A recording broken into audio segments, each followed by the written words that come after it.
정은경 청장이 일상생활이 가능한 정도로 방역 지침을 완화하는 시점을 10월 말로 예측한다고 했습니다. 소아 백신 접종은 4분기를 목표로 했습니다. 고발 사주 의혹과 관련해 고발장을 국민의힘에 전달한 걸로 지목된 김웅 의원이 언론 제보자가 누군지 안다며 내일 회견을 예고했습니다. 제보자는 공익신고자로 전환됐고 박범계 장관은 수사 전환 필요를 언급했습니다. 홍남기 부총리가 나라 국간이 비어가고 있다는 말을 하루 만에 걷어들였습니다. 한국 재정은 선진국에 비해 탄탄하다며 오락가락 행태를 반복했습니다. 여성 2명을 살해하고도 더 못 죽여 한이라고 했던 강윤성이 입장을 바꿔 피해자와 유족에 사죄드린다고 했습니다. 함정에서 근무하던 해군 병사가 선임들의 구타와 폭언, 집단 따돌림에 휴가 중 극단적 선택을 했습니다. 국책연구기관마저 현 정부의 부동산 정책을 실패로 규정했습니다. 최근 1년 사이 서울을 떠나 경기도 인천으로 거처를 옮긴 사례가 40% 가까이 늘었습니다. 미얀마 민주진영이 군사정권을 상대로 전쟁을 선포했습니다. 전면적인 내전으로 치닫을 수 있다는 분석도 나옵니다.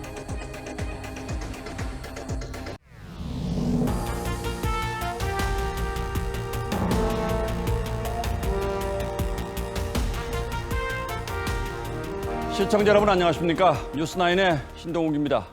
오늘 오전 기준 코로나 백신 1차 접종률이 60%를 넘어섰습니다. 정부 목표는 추석 전까지 70% 1차 접종을 끝낸다는 것이기 때문에 이제 600만 명 정도가 남았습니다. 휴일을 제외하면 하루 80만 명 정도만 접종하면 가능한 수치입니다. 이 속도로만 순조롭게 접종이 진행된다면 다음 달 말쯤 이른바 위드 코로나로의 전환이 가능할 것으로 정부는 조심스럽게 내다보고 기대하고 있습니다. 올 연말은 좀 다른 분위기에서 맞이할 수 있을지 그 희망으로 뉴스9 시작하겠습니다. 황병준 기자가 먼저 보도합니다. 서울 영등포구 접종센터. 오늘 700명 넘게 코로나19 백신을 맞았습니다. 젊은 층은 확실히 더 많아졌는데 많으면 800명대? 일상을 되찾으려는 시민들의 발길이 이어지면서 오늘 오전 1차 접종률은 60%를 넘었습니다. 어제는 하루 최다인 136만 명이 접종했습니다. 접종이 다 끝나가면은 확진자도 줄어들게 될 거고. 추석 전 국민 70% 1차 접종을 향해 가속도가 붙은 가운데 백신도 원활하게 공급되고 있습니다. 오늘과 내일 이틀간 모더나와 화이자 백신은 579만 회분이 들어옵니다. 이런 추세라면 정부는 국민 70%가 2차 접종을 마치는 10월 말쯤 위드 코로나로 전환할 수 있을 것으로 내다봤습니다. 10월 말까지는 최대한 접종 완료하는 것을 목표로 진행하고 있습니다. 적용을 해볼 수 있는. 정부의 대국민 인식조사에서도 과반이 위드 코로나 전환은 2차 접종률이 70%가 넘는 이후가 적당하다고 꼽았습니다. TV조선 황병준입니다.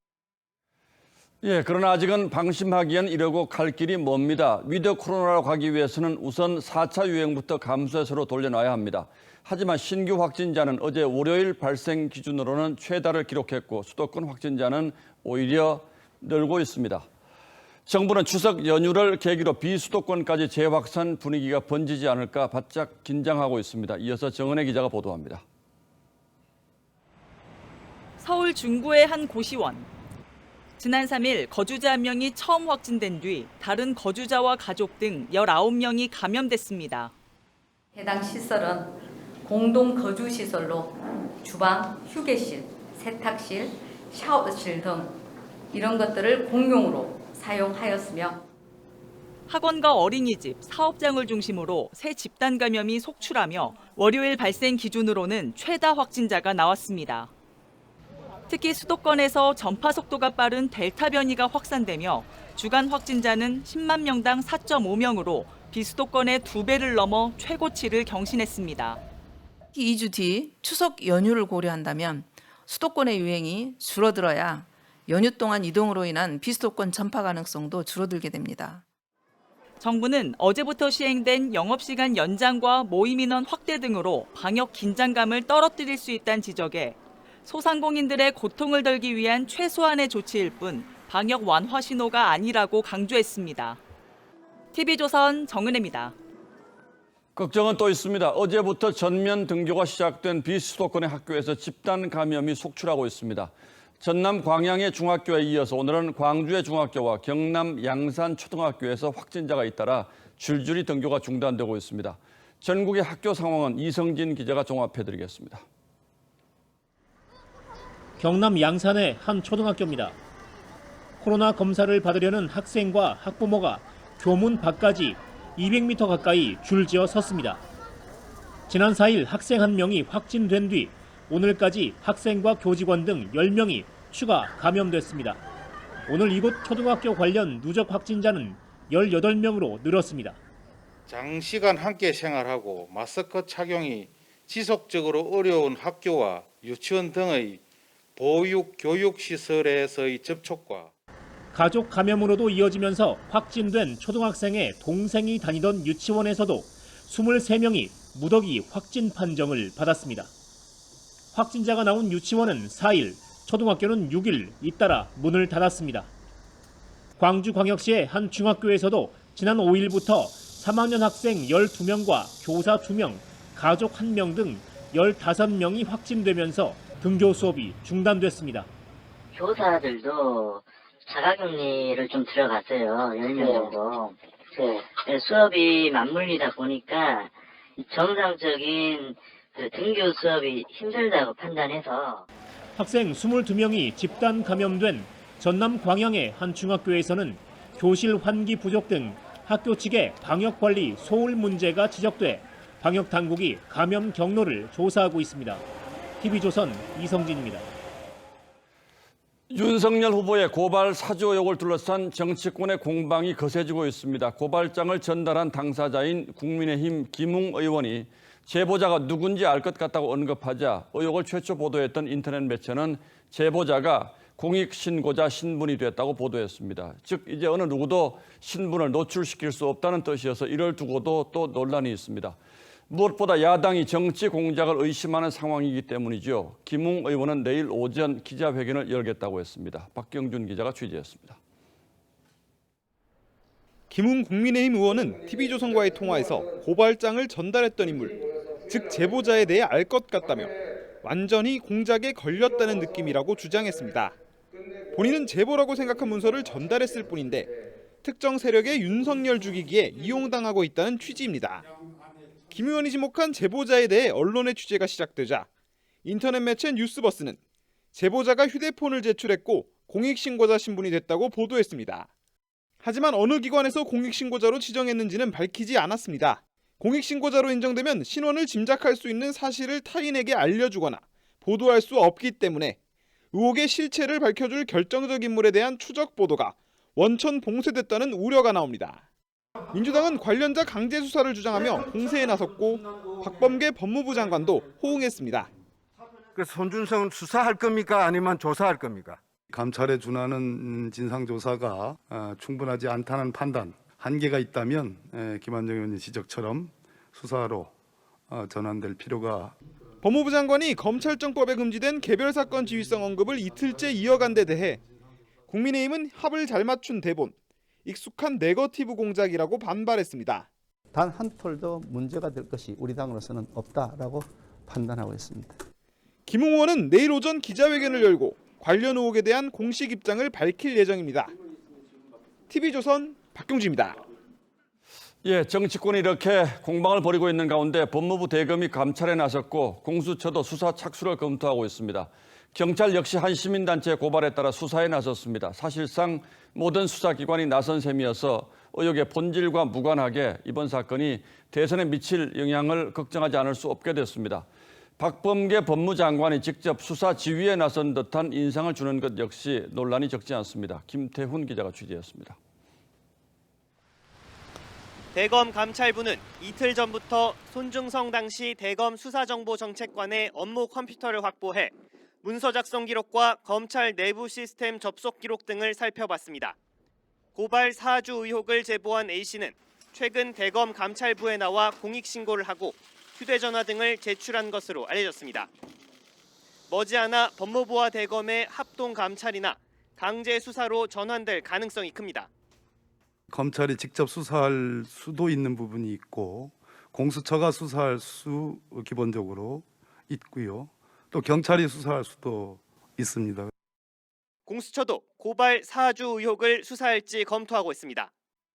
공수처 관계자는 시민단체로부터 고발장을 접수하고 기초조사를 하는 중이라고 했습니다. 경찰도 한 시민단체의 고발에 따라 의혹을 보도한 매체의 이진동 발행인에 대한 수사에 나섰습니다. 사실상 모든 수사기관에서 고발 사주 의혹에 대한 수사나 감찰에 들어간 겁니다. 법조계에서는 대선을 앞둔 민감한 시기에 수사기관이 과도하게 나서는 게 아니냐는 지적도 나옵니다. 김한규 전 서울변회 회장은 진상조사 중인 사안에 국정농단 사건의 수사 규모가 움직이는 상황이라고 꼬집었습니다. 검찰 일각에서는 진상을 공정하게 밝혀야 한다면서도 편향 논란이 있는 한동수 대검 감찰부장은 믿지 못하겠다고 공정성 문제를 제기했습니다. TV조선 김태훈입니다. 여권 핵심부의 지원 사격도 화력을 높이고 있습니다. 이해찬 전 민주당 대표는 이번 사건이 지난해 총선 때 받았던 제보 가운데 하나라며 정치 공작설을 주장하고 나섰고 사실 여부가 전혀 확인되지 않는 의혹들을 기정사실로 단정하는 발언도 잇따르고 있습니다. 야당은 이번 공세가 지난 서울시장 선거 당시에 있었던 생태탕 보도 시즌2라고 반박했습니다. 최지원 기자가 보도합니다. 이해찬 전 민주당 대표는 방송인 김어준 씨가 진행하는 라디오 인터뷰에서 지난해 총선 직전 검찰과 감사원에서 정치 공작이 있을 거란 제보를 받았다며 그 가운데 하나로 고발 사주 의혹을 지목했습니다. 이건 선거 개입 정도가 아니고 우리나라 그 민주주의 체제를 마중 교란시키는 아주 국기문란 행위라고 봐야죠. 하지만 또 다른 제보라고 한 유시민 노무현 재단 이사장 관련 채널A 검언 유착 의혹은 해당 기자가 1심에서 무죄를 받았고 검찰이 계좌를 불법 추적했다는 주장도 허위로 드러났습니다. 민주당은 조국 전 장관 보도를 가짜뉴스로 규정했는데 일방적인 비방을 팩트체크 또 크로스체크도 하지 않은 채 광기 어린 가짜뉴스의 유포 이것은 좀 자정해 주셨으면 좋겠습니다. 판결을 통해 대부분 사실로 확인되고 있습니다. 그런데 이번엔 인터넷 매체가 공개한 메신저 대화방 캡처와 고발장 사진을 근거로 윤석열 검찰의 정치 공작을 기정사실화하고 있습니다. 언론에서 그 정도를 보도할 때는 나름대로 객관적인 팩트가 있고 취재한 것들이 있는 거 아니겠습니까? 어제 윤석열 후보와 면담한 이준석 국민의힘 대표는 한 점 부끄러운 게 없다고 하더라며 여권의 공격에 대해 생태탕 시즌2라고 비판했습니다. TV조선 최지원입니다. 어제 국회에 출석한 홍남기 경제부총리가 국가 재정 상황에 대해서 곳간이 비어가고 있다고 말했는데 논란이 커지자 하루 만에 말을 바꿨습니다. 오늘 예결위에선 선진국에 비해서는 우리 재정이 탄탄하다고 했습니다. 국가경제사령탑의 말이 하룻밤 사이에 오락가락하는 것도 문제지만 경제부총리가 이렇게 손바닥으로 하늘을 가려서야 되겠습니까? 불과 며칠 전 국가 채무가 1,000조 원을 넘어섰다는 기억이 아직 생생해서 드리는 말씀입니다. 윤수영 기자가 보도합니다. 청와대 대변인 시절 곳간에 쌓아두면 썩는다는 주장을 펼쳤던 민주당 고민정 의원. 어제 국회 예결위에서 또다시 곳간론을 들어 확장적 재정정책을 주문했습니다. 곳간에 곡식을 쌓아두는 이유가 뭐라고 생각하십니까? 하지만 홍남기 부총리는 재정 건전성을 우려하며 반박했습니다. 의원님은 지금 쌓아놓으셨다 그러는데 제가 웬 비어가고 있습니다. 내년 우리나라 국가 채무는 사상 처음으로 1,000조 원을 돌파합니다. 2017년 660조 원에서 문재인 정부 들어 400조 원이나 급증했습니다. 현재 증가 속도라면 올해 태어난 아이가 32살이 되면 1인당 나랏빚을 3억 원 넘게 떠안을 것이란 전망까지 나옵니다. 그런데 홍 부총리는 오늘 여당 의원이 국민을 불안하게 하지 말라고 질타하자 선진국에 비해 양호하다며 하루 만에 말을 바꿨습니다. 대한민국 경제가 쌀떡 경제입니까? 가장 양호한 수준이고요. 저희 재정은 아직까지 선진국에 비한다면 상당히 탄탄하고. 국민의힘은 홍백기, 홍두3위로 불리는 재정수장이 여당 질타가 두려워 최소한의 소신도 내팽개쳤냐고 비판했습니다. TV조선 윤수영입니다. 예, 집값 문제는 이제는 뉴스도 아니고 새로울 것도 없습니다만 이제 국책 연구기관들까지 문재인 정부의 부동산 정책을 공개적으로 비판했다는 소식이 있어서 전하겠습니다. 실제로 벌어지고 있는 일들을 보면 더 이상은 현 정부의 부동산 정책을 합리화하기는 어렵다는 뜻이겠죠. 서울에서 수도권 외곽으로 밀려나는 이른바 전세 난민도 늘고 있는 것으로 나타났습니다. 지선호 기자입니다. 최근 서울에서 경기도 수원으로 이사한 39살 A씨. 신혼집 마련을 고민하다 서울을 떠나기로 했습니다. 보는 데마다 너무 많이 오르고 있더라고요. 그 상황이. 그래서 이미 지금 아니면 안 된다는 생각이 너무 커서 패닉바잉이라고 급하게 그냥 알아보고 바로 산 거고요. 최근 1년 동안 서울에서 경기도로 빠져나간 순유출 인구는 13만 6천여 명. 1년 새 40% 가까이 늘었습니다. 인천으로 유출된 인구도 1년 새 1,560명에서 5,038명으로 증가했습니다. 대부분 치솟는 전셋값 때문에 떠밀려 나간 전세 난민이거나 내 집 마련 실수요자로 추정됩니다. 이 때문인지 올해 인천과 경기도의 아파트값 상승률은 20%를 넘으면서 서울을 크게 웃돌았습니다. 중저가 주택이 구입 가능하고 아무래도 경기 인천 쪽에 내 집 마련의 선택지가 넓게 작용하면서 한편 국책연구기관들은 최근 낸 합동 보고서에서 문재인 정부의 부동산 정책을 비판했습니다. 실정의 책임을 국민의 탓으로 전가하고 있다거나 징벌적 과세 수준의 M1카를 빼들었다는 지적이 나왔습니다. 대출 규제에 대해서도 중장기적인 관점에서 기준을 마련해야 한다고 강조했습니다. TV조선 지선호입니다. 이 비정상적인 집값의 시대에 이런 비리도 있었습니다. 내부 정보를 이용해 성남 재개발 지역 일대 주택 등 43채를 사들여 150억 원대 차익을 얻은 LH 직원이 구속됐습니다. 구자영 기자가 취재했습니다. 지난해 12월 재개발 정비구역으로 확정된 경기 성남시 신흥 1구역입니다. 지난 2016년 LH 성남 재생사업단 소속이던 A씨는 내부 정보를 이용해 성남 신흥 1구역 등 재개발 예정지 주택과 오피스텔 43채를 매입한 의혹에 대해 수사를 받아왔습니다. 경찰은 지난 5월 LH 경기지역본부를 압수수색하는 등 대대적인 수사를 벌여왔습니다. 혐의 입증할 만한 자료 나왔습니까? 경찰 조사 결과 당시 A씨가 부동산 업자 등을 끼고 92억 원을 들여 사들였던 부동산은 최근 2배가 넘는 244억 원까지 치솟았습니다. 경찰은 부패방지법 위반 혐의로 LH 직원 A씨 등 3명을 구속했습니다. 경찰은 부동산 업자뿐만 아니라 LH 동료와 지인 등 9명이 가담한 것으로 보고 기소 전 몰수 보전을 신청했습니다. 경찰은 부동산거래신고법 위반 혐의로 더불어민주당 김경혁 의원을 기소 의견으로 검찰에 송치했습니다.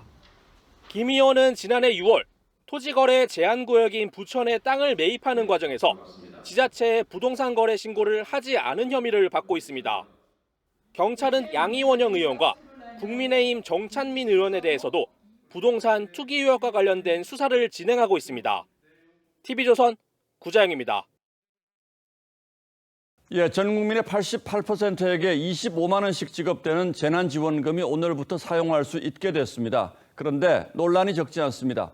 88%라면 사실상 거의 전부라고 할 수 있는 숫자로도 보이는데 지원 대상, 사용처를 두고 불만과 갈등이 적지 않다고 합니다. 그 이유를 따져보겠습니다. 자, 윤설기 기자, 네. 일단 지급 대상을 두고 불만이 많다는데 그건 왜 그렇습니까? 네, 정부는 소득을 기준으로 국민 88%에게 1인당 25만 원을 지급하죠. 그런데 이는 국민 전체를 줄 세워 이 12%와 88%로 나누는 게 아니라 자신이 속한 가구에서 12%냐, 88%냐로 나누는 겁니다. 예를 들어 2인 가구와 3인 가구는 소득 기준이 각각 다르기 마련이죠. 따라서 소득이 같더라도 2인 가구냐, 3인 가구냐에 따라 이 지원금을 받을 수도 있고 못 받을 수도 있는 겁니다. 그러니까 자기가 어떤 형태의 집단에 속하느냐에 따라서 소득이 많은 사람이 지원금을 받을 수도 있고 그 반대로 상대적으로 소득이 적은데도 지원금 대상에서 탈락할 수도 있다 이런 얘기군요. 그럴 가능성도 있습니다. 한 직장 내 부장과 사원을 예로 들어 이 부장은 외벌이를 하는 3인 가구의 가장, 사원은 맞벌이를 하는 2인 가구라고 가정해 보겠습니다. 소득의 기준이 되는 건 건강보험료인데요. 이 외벌이 3인 가구는 매달 25만 원 이하의 건보료를 낼 때 하위 88%에 속합니다. 그런데 이인 맞벌이 가구는 이 하위 88%의 기준이 26만 원이 될 수도 있습니다. 즉 부장보다 사원에게 더 높은 기준이 책정돼 이 부장이 받는 지원금을 사원이 못 받는 경우도 생길 수 있겠죠. 사원 입장에선 내가 연봉이 적은데 왜 못 받느냐는 불만이 나오겠죠. 그러니까 소득 수준을 건강보험료 하나로만 보기 때문에 이런 문제가 생기는 거군요. 맞습니다. 현실을 반영해 더 정확하게 지원금을 지급하려면 국민 소득조사를 해야 하는데요. 시급성이 생명인 재난지원금의 속성상 그건 사실상 불가능합니다. 즉 최대한 신속하게 지급해야 그 효과가 발생하는데요. 소득조사하느라 이 지급의 타이밍을 놓칠 수도 있다는 거죠. 그 점에서는 정부로서 불가피한 측면이 있습니다. 건보료 자체가 빈부의 차이를 나타내기는 힘든 상황인데 그거 외에는 마땅히 상위 12%를 걸어낼 수 있는 너무 많은 행정 노력이. 그리고 사용처, 예를 들어서 같은 프랜차이즈 업체라도 어디는 되고 어디는 안 된다 이런 논란도 있던데 그건 왜 그렇습니까? 네, 정부는 지원금을 지역사랑 상품권 가맹 점포에서 쓸 수 있게 했습니다. 이 기준에 따르면 프랜차이즈 업체의 경우 가맹점만 해당하고 직영점은 해당하지 않습니다. 그래서 같은 햄버거 업체라도 매장 형태에 따라 지원금을 쓸 수도 있고 못 쓸 수도 있는 거죠. 기왕 지원금을 지원해주는 상황에서는 소비자의 선택권을 최대한 살려줘야지 제한을 시켜놓는 거는 바른 방향이 아니라는 생각이 들어요. 돈을 걷는 것도 어렵습니다만 돈을 이렇게 나눠주는 것도 참 어렵군요. 그렇습니다. 윤슬기 기자 잘 들었습니다.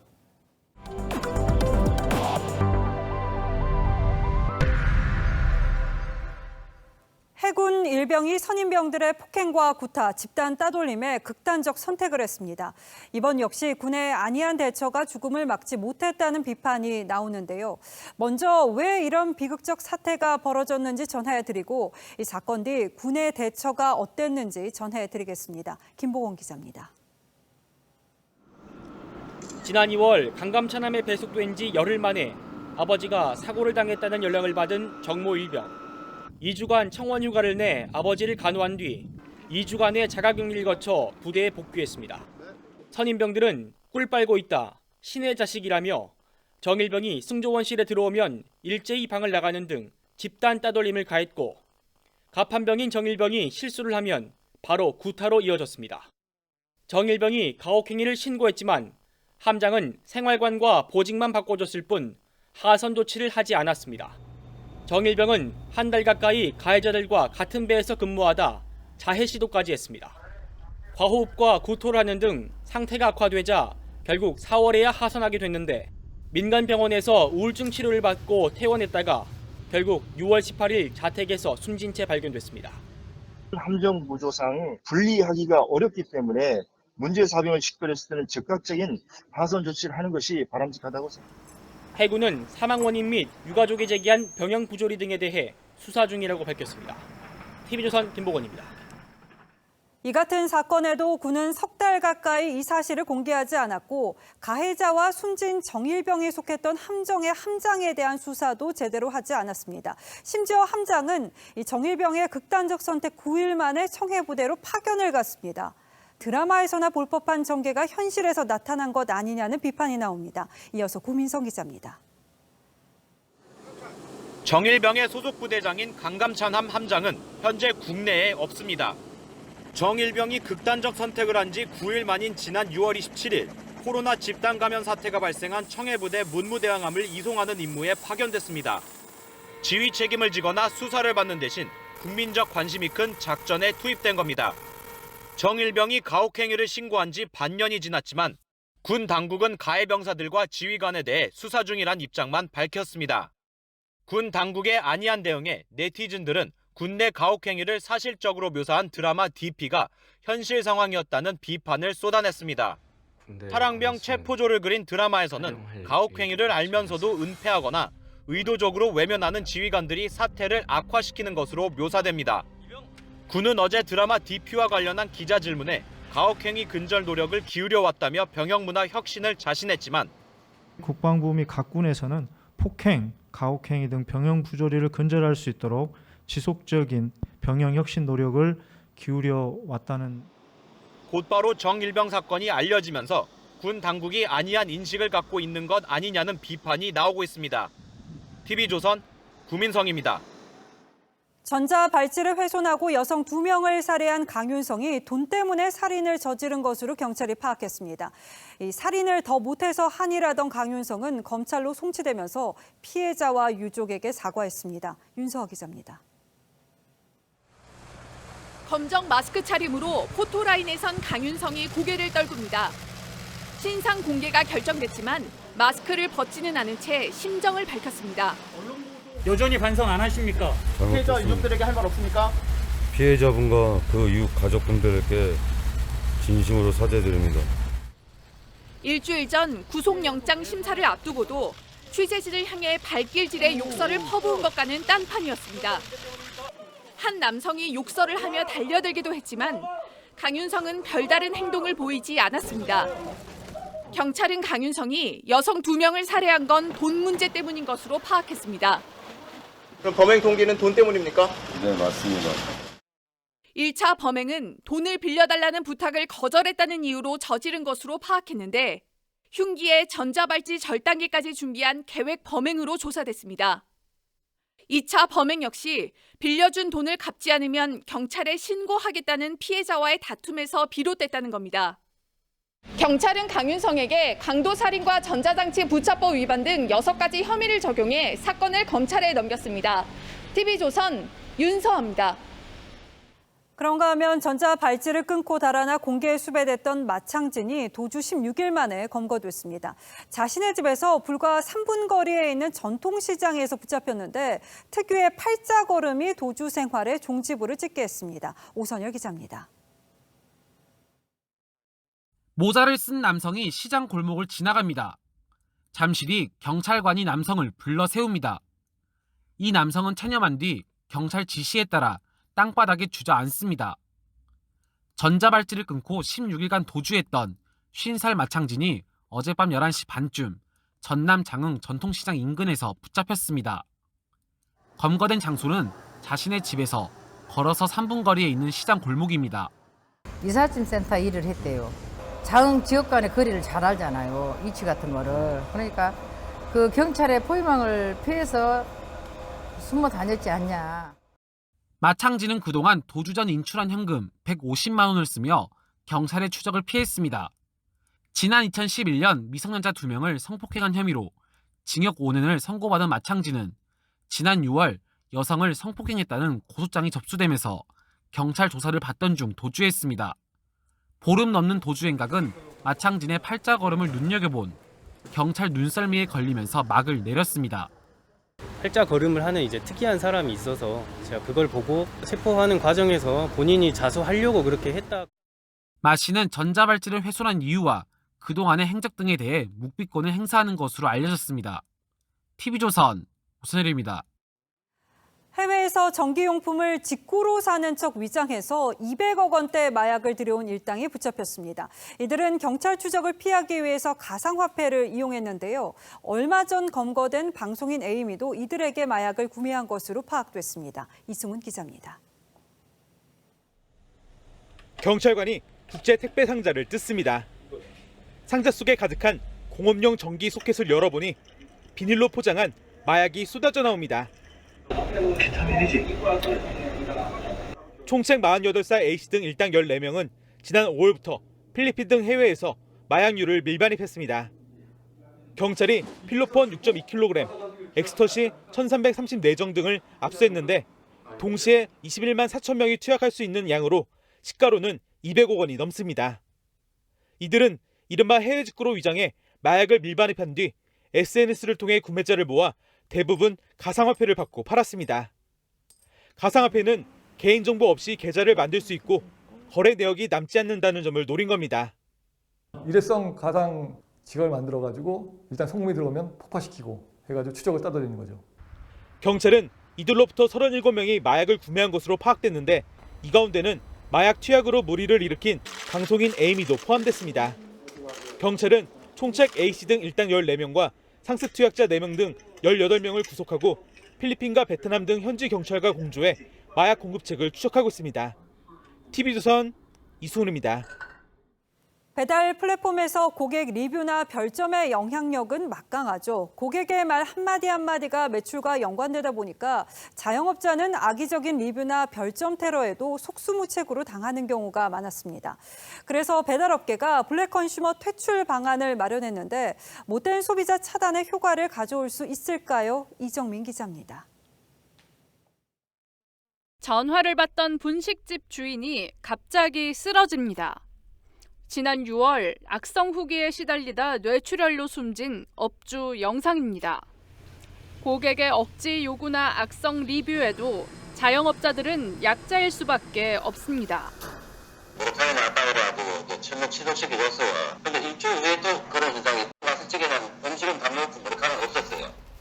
고객 리뷰 영향력이 막강해지면서 악의적인 리뷰 피해도 급증했는데 지난해 배달의 민족에서 차단된 허위 리뷰만 13만 건, 코로나 전보다 6배 넘게 폭증했습니다.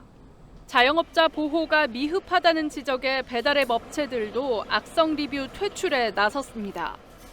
리뷰에 욕설 혹은 성희롱 등이 포함된 경우 신속한 차단 조치는 물론 이용자에 대해서도 이용 제한 등의 제재 조치를 쿠팡은 다음 달부터 악의적 별점 테러나 리뷰를 차단하고 주문 후 취소를 반복해 영업을 방해하면 이용을 제한합니다.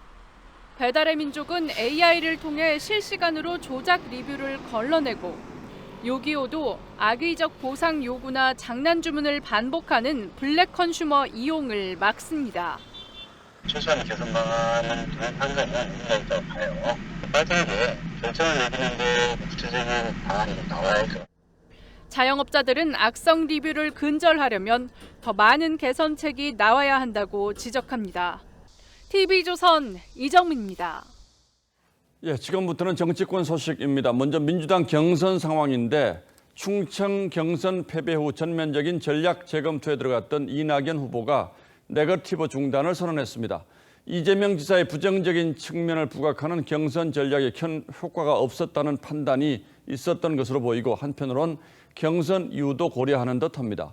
충청 경선 승리로 대세론을 자신하고 있는 이재명 캠프에는 대표적인 친문이자 부산의 지역구를 둔 전재수 의원이 합류했습니다. 최원희 기자가 보도합니다.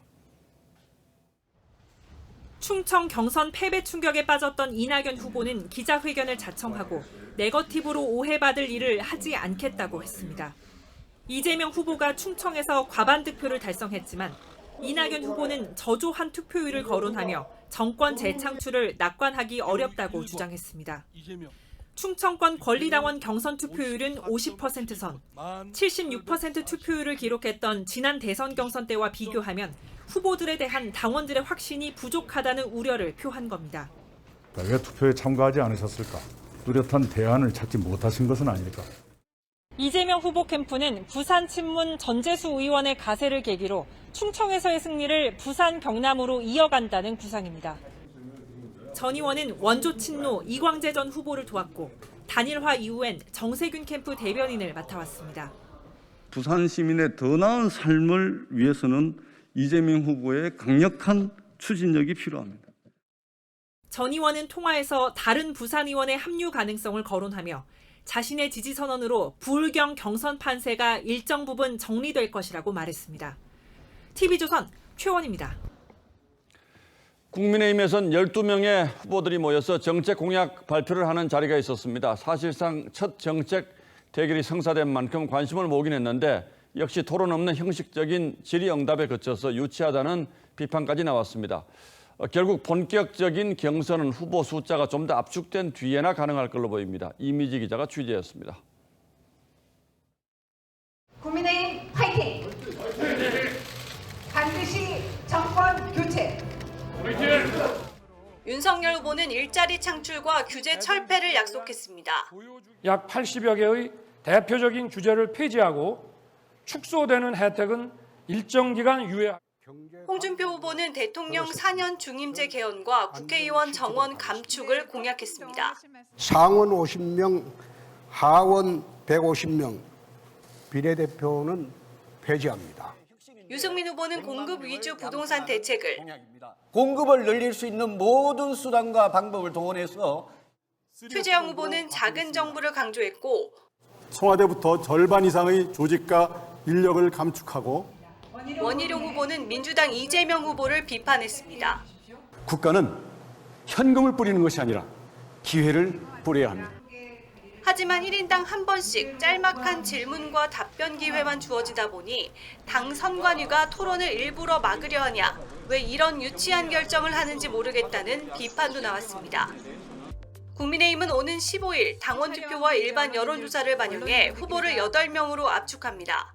TV조선 이미지입니다. 국정 홍보를 위한 국영방송 KTV가 매년 6억여 원을 들여서 운영해온 유튜브 채널이 지나치게 여권 편향적으로 제작되고 있다는 주장이 나왔습니다. 주제 선정부터 패널 구성까지 한쪽으로 치우쳤다는 건데 이재명 지사의 정책을 소개하거나 조국 전 장관 입장을 대변하는 내용수도 상당수 발견됐습니다. 국민의 세금으로 운영되는 방송이 어떻게 이렇게까지 될 수 있는지 도무지 납득이 되지 않습니다. 물론 일부이긴 합니다만 거기서 나온 출연자들의 발언 직접 들어보시겠습니다. 이태희 기자입니다. 이재명 경기지사가 출연한 KTV 유튜브 영상입니다. 이 지사가 추진한 정책들을 나열하며 결단력이 큰 결과를 이뤄냈다. 국민을 위한 판단력이 있다고 평가합니다. 정점에 있는 사람이 직접 가시지 않았으면 그렇게 빨리 움직이지 않았고 조국 재판 참관기 편에서는 출연자들 모두 40분 내내 조 전 장관 입장을 대변합니다. 조국 전 장관이 증인으로 출석을 해서 검찰이 증인을 기망하거나 또는 재판부를 기망하는 모습도 그렇죠. 기망을 한 격입니다. 지난해 말 백신 수급 상황을 우려하는 언론 보도에 민주당이 가짜뉴스 대응을 선언하자 일본 극우 언론의 기사처럼 보이지만 우리 언론의 보도 내용입니다. 언론 비판에 동조하기도 합니다. 언론이 가짜뉴스로 정부를 흔들었을 때 얻을 수 있는 게 뭐냐. 지난 2년여간 KTV 유튜브 출연자를 분석했더니 진보정당 출신은 24명, 보수정당 출신은 단 1명에 불과했습니다. 전액 세금으로 운영되는 KTV가 해당 유튜브 제작에 쓴 돈은 연간 6억 4천만 원입니다.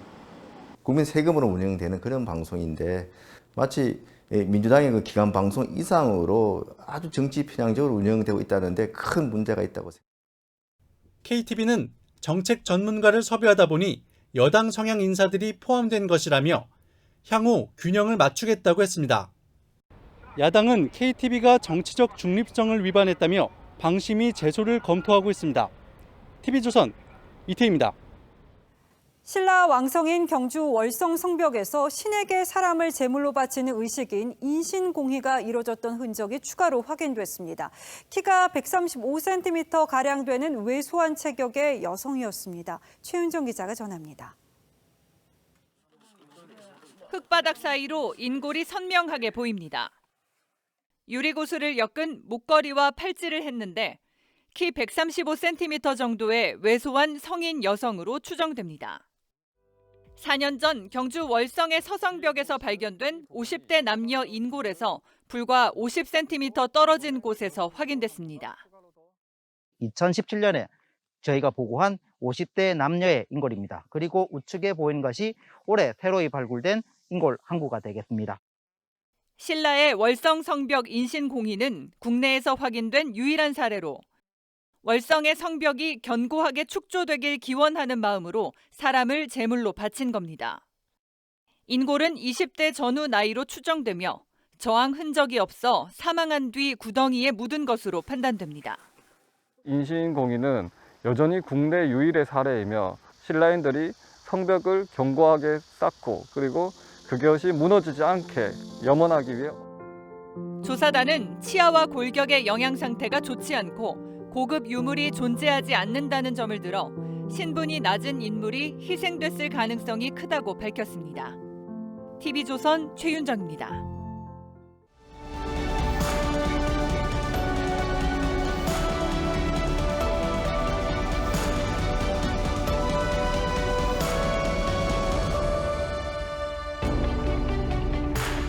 지난 1977년 경찰이 고깃집 간판 단속과 철거에 나섰습니다.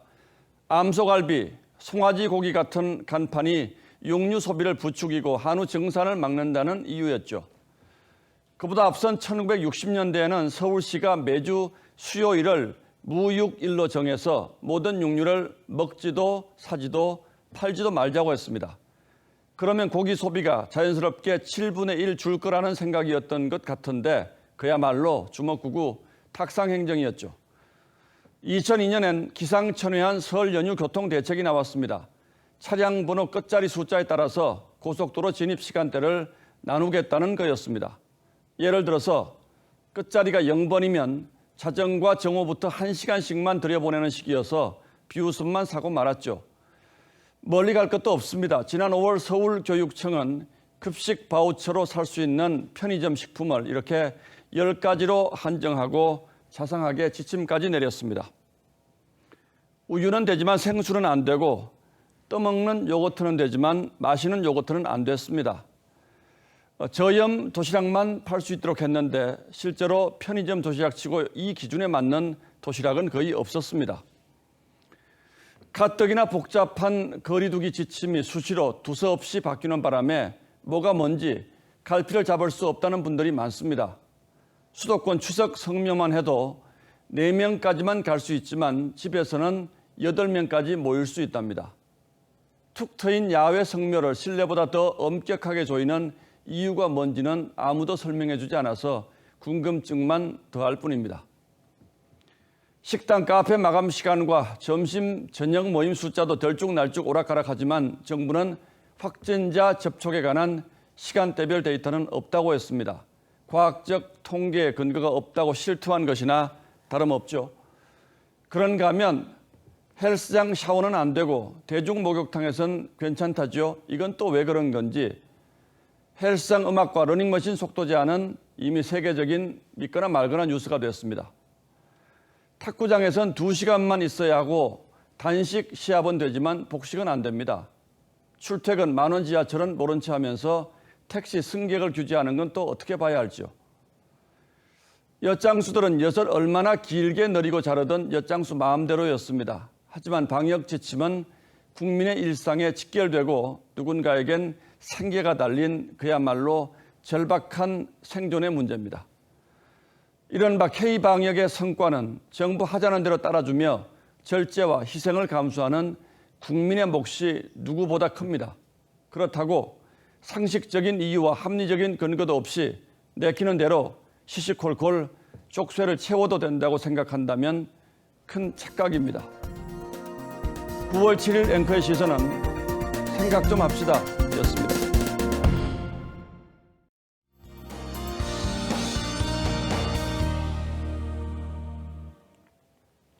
전국에 내리던 빗줄기가 많이 약해졌습니다. 차츰 그쳐가는 중인데요.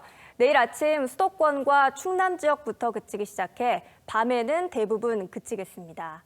강수량도 많지 않겠습니다. 대체로 5에서 20mm 정도가 되겠고요. 내일 오후부터는 서쪽 지역부터 차츰 맑아지겠습니다. 비가 그치면서 기온은 오늘보다 높겠습니다. 내일 낮 최고 기온은 서울이 28도, 대구는 29도 등으로 약간 덥겠습니다. 모레부터는 가을다운 청명한 날씨 느끼실 수 있겠고요. 일교차는 더 커지겠습니다. 환절기 건강관리에 신경 쓰셔야겠습니다. 필리핀과 괌 부근에서는 2개의 태풍이 연달아 발생했습니다. 예상 경로가 매우 유동적이기 때문에 우리나라에 영향을 줄지는 좀 더 지켜봐야 하는 상황입니다. 날씨였습니다. 9월 7일 화요일 뉴스9는 여기서 모두 마치겠습니다. 시청해주신 여러분 고맙습니다.